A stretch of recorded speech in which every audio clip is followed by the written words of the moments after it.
Hello guys, for this video guys, magandang gabi po sa inyo lahat.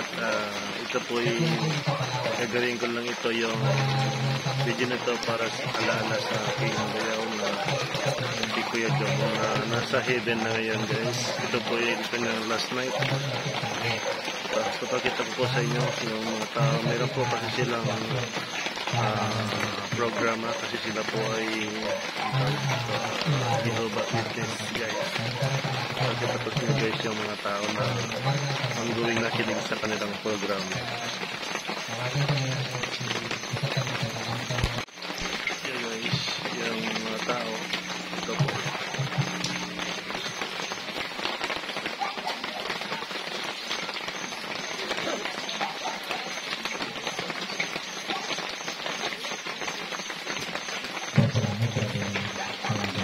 Ito po ay kanyang bayaw din, pero ay katungkulan sa kanilang Jehovah Witness.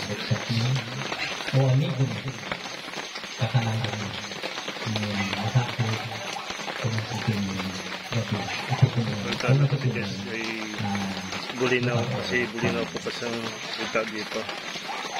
Ito yung namin kawan sa kain 1970. Kaya nakita ko naman yung kawan. May nila yung edad na 48.7.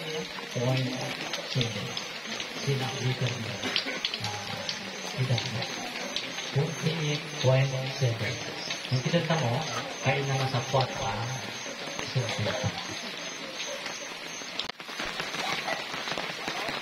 In January 8, 1997, undig, palayaw ng undig, siyempre, 1997. Si Jong, kaya ito mo maibuti, din siya responsabiliya na yun. Ang dalawa, pinapalita ka mga tao, bala sa abaw ang tayo ito, siya nasisigyan ng anak. Kaya ginawa responsibilidad na bilang saya ng pagbubuhay.